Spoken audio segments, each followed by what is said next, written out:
시청자 여러분, 안녕하세요. 함께 사는 세상, 행복전도사입니다. 오늘은 조금 무거운 주제이지만 우리 모두가 알아두어야 할 중요한 이야기를 해보려 합니다. 바로 가족이 집에서 갑작스럽게 돌아가셨을 때 어떻게 해야 할까요? 라는 질문에 대한 답입니다. 아마 많은 분들이 상상조차 하기 싫은 상황일 텐데요.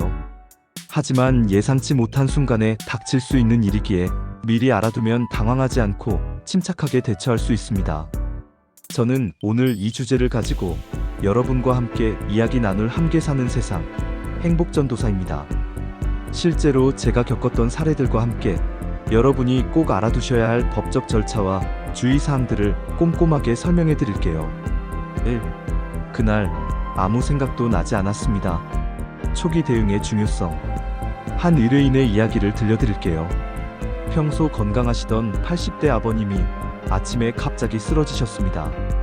너무 놀란 나머지 119에 신고하는 것조차 잊고 아버님만 붙잡고 울었다고 합니다. 다행히 이웃 주민이 신고해 주셔서 응급차가 왔지만 이미 늦은 상황이었죠. 이처럼 갑작스러운 상황에서는 누구나 당황할 수밖에 없습니다. 하지만 침착하게 초기 대응을 하는 것이 매우 중요합니다. 우선 119에 신고하여 의료진의 판단을 받아야 합니다. 의료진은 사망 여부를 확인하고 필요한 법적 절차를 안내해 줄 것입니다. 만약 병원이 아닌 집에서 돌아가셨다면 경찰에 신고해야 합니다. 경찰은 사인을 확인하고 범죄 혐의점이 있는지 조사합니다.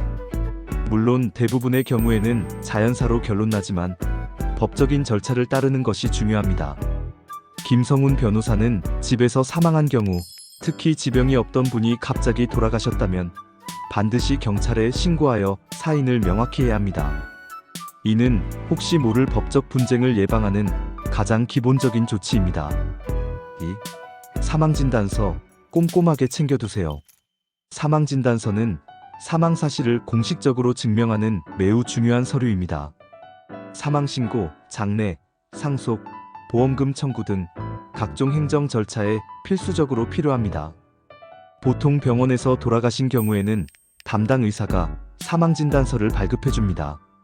하지만 집에서 돌아가신 경우에는 응급의료진이나 경찰이 검안 후 사체검안서를 발급해줍니다. 실제 사례입니다. 제가 상담했던 한 의뢰인은 사망진단서를 단 한 통만 발급받았다가 낭패를 본 적이 있습니다.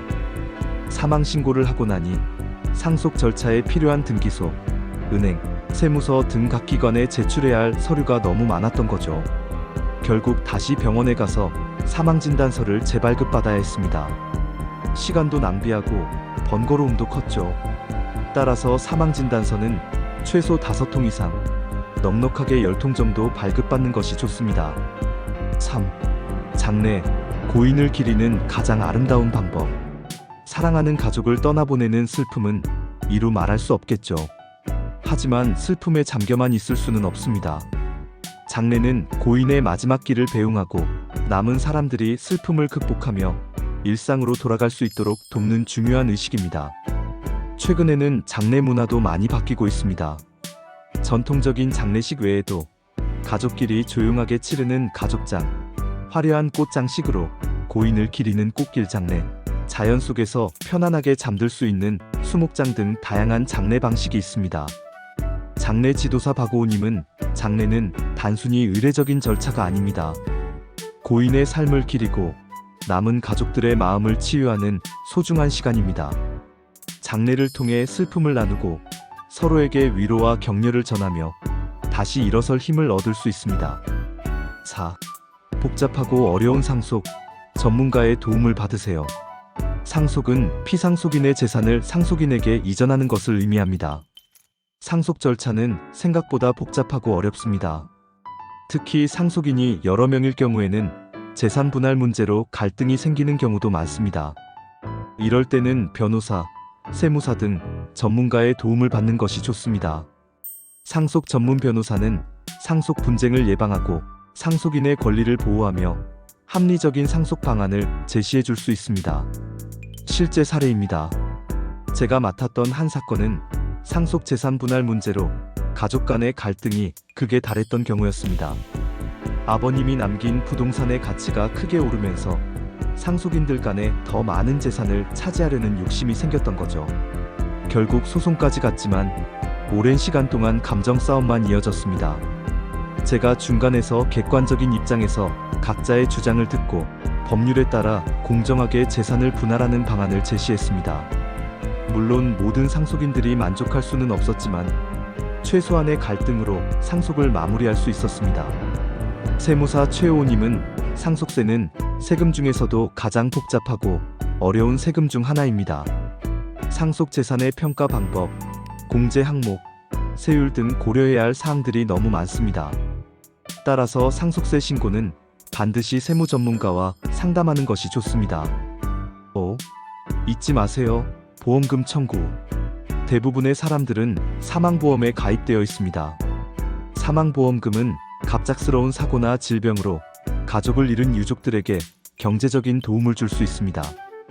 보험금 청구 절차는 보험회사마다 조금씩 다르지만 일반적으로 사망진단서, 보험증권, 수익자 신분증 등의 서류가 필요합니다.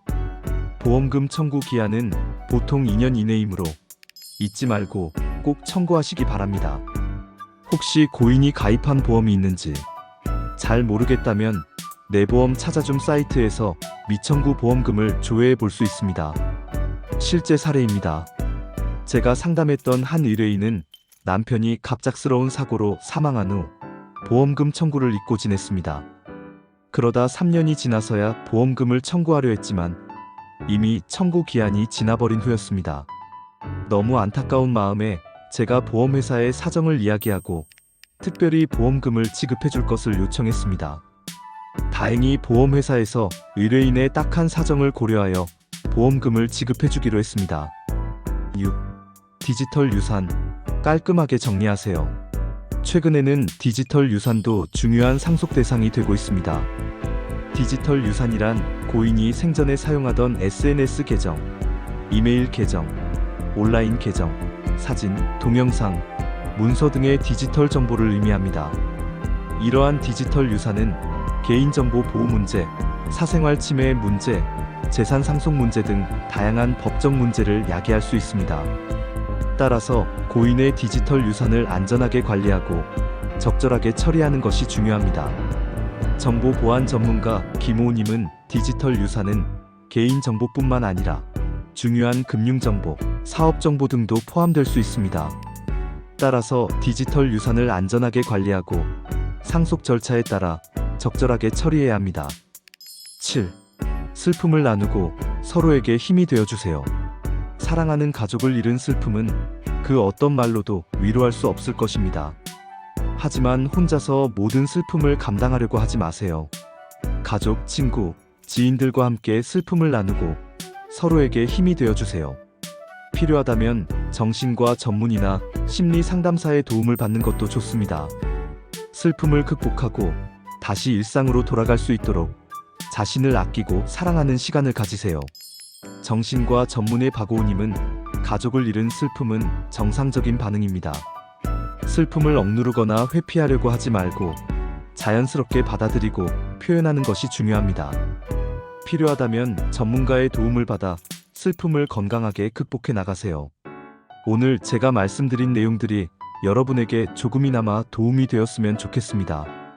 갑작스러운 가족의 죽음은 누구에게나 닥칠 수 있는 일입니다. 하지만 미리 준비하고 대비한다면 당황하지 않고 침착하게 대처할 수 있습니다. 그리고 무엇보다 중요한 것은 가족 간의 사랑과 믿음입니다. 서로 아끼고 사랑하며 행복한 삶을 만들어 가시기 바랍니다. 도움이 되셨다면 좋아요와 구독 부탁드립니다. 감사합니다.